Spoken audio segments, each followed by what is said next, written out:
I am Pushpa. I am going to take grammar part 1 अनुस्वार and अनुनासिक. ठीक है, जो ये बहुत इंपॉर्टेंट व्याकरण का एक मात्रा है, तो हमें जानना बहुत जरूरी है. तो अनुस्वार अनुस्वार का जो सिंबल है, ये लाइन जो होता है लाइन के ऊपर आता है. ठीक है, तो ये हुआ अनुस्वार.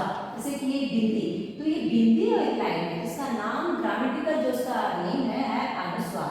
और जो ये अनुनासिक है उसका सिंबल है ऐसे करके यहाँ पे पॉइंट. ठीक है, जो चंद्रमा के आकार का होता है. ठीक है, तो चंद्रमा मून, तो ये इसका सिंबल दिया गया है अनुनासिक के लिए. तो अनुनासिक का एक यू शेप का रहेगा लाइन और ऊपर एक पॉइंट. और अनुस्वार में से मॉड्यूलर पॉइंट से इस एग्जांपल में दे रही हूँ चंदन, च पॉइंट अनुस्वार है ना, चंदन, मंगल. ठीक है, मंगल. तो ये मोस्टली लेटर ये फर्स्ट लेटर में आता है. ये तो चंदन, चंद, तो यहाँ पे न साउंड आ गया, चंदन. मंगल, यहाँ पे यहाँ से निकलता आवाज म. तो ये कैसे गा आया देखिए, क ख ग घ ङ. ठीक है, तो ये जो अंग है ना, तो वो साउंड इसमें आएगा म के ऊपर. तो मंगल, तो ये जो पहला लाइन है क ख ग घ ङ, फर्स्ट चरण क ख ग घ ङ. ठीक है, तो क ख ग जो थर्ड लेटर है, थर्ड यहाँ पे आता है. थर्ड जब आता है लेटर तो उसी लाइन का, तो यहाँ पे हम क्या बनाते हैं अनुस्वार, और उसका आवाज यहाँ से आता है, गले से आता है मंगल. लेकिन जब हम चंद का द आता है, जो दूसरा त थ द ध न, उसको आता है ना. देखिए त यहाँ कितने आपको समझ आ रहा है, त थ द ध न. ठीक है, तो ये जो है त जो पहला लेटर है, तो पहले लेटर का थर्ड लेटर द. ठीक है, द. तो द के पहले जब हम पॉइंट देते हैं तो उसकी आवाज बदल के न हो जाता है, चंदन, च द न, चंदन. तो यहाँ पे मंगल. ठीक है, तो ये अनुस्वार का एक और एग्जाम्पल है, जैसे माँ.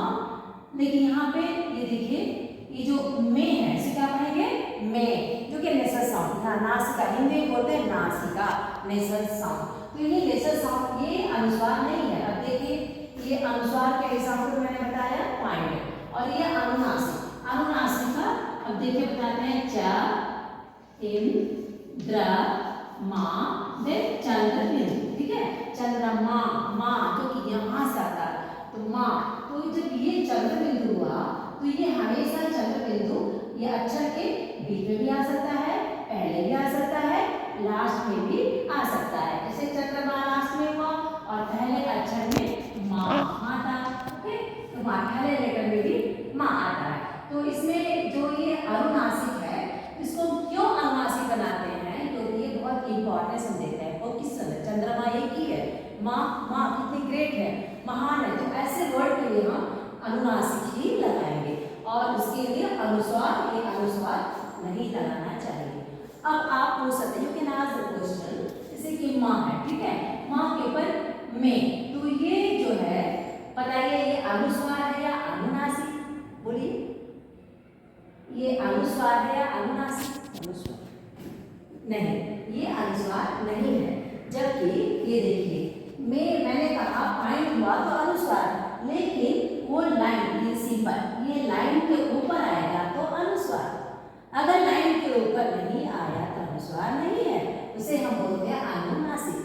ठीक है, अनुनासिक. इसको हम ऐसे अगर लिखेंगे, माँ ऐसे लिखेंगे, it's not good, it's not looking not good. ये देखिए सुंदर नहीं है, देखने में अच्छा ही लगता है, डिफिकल्ट है, बच्चे समझ नहीं सकते, स्टूडेंट्स कैन अंडरस्टैंड. तो we are remove this line. ठीक है, हमने इसको रिमूव कर दिया, सिर्फ ये यहाँ पे पॉइंट है. तो ये भी वन ऑफ द अनुनासिक. अनुस्वार कैसे बहुत से है में आ जाएगा, हाँ है, तो ये भी अनुनासिक ही है, अनुस्वार नहीं है. जो लेटर के ऊपर मात्रा के बाद आता है, मात्रा के बाद. ठीक है, टू स्ट्रोक आफ्टर का, दैट इज अनुनासिक सिंबल.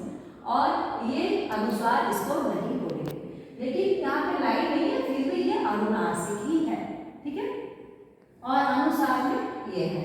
तो ये देखिए बताइए, अब मैं आपसे पूछती हूँ कि जैसे कि यहाँ पे हुआ, ये देखिए, ये क्या है, इसको कैसे पढ़ेंगे, अंग.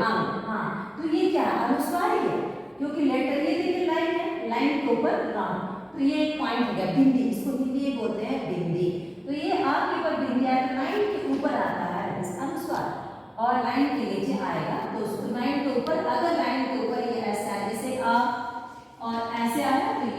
अनुनासिक, ये अनुस्वार नहीं है। समझ आ गया आपको? तो बहुत बहुत धन्यवाद। मुझे अच्छी तरह पता है आपको समझ आ गया होगा। अगला क्लास में मिलते हैं, ठीक है? धन्यवाद।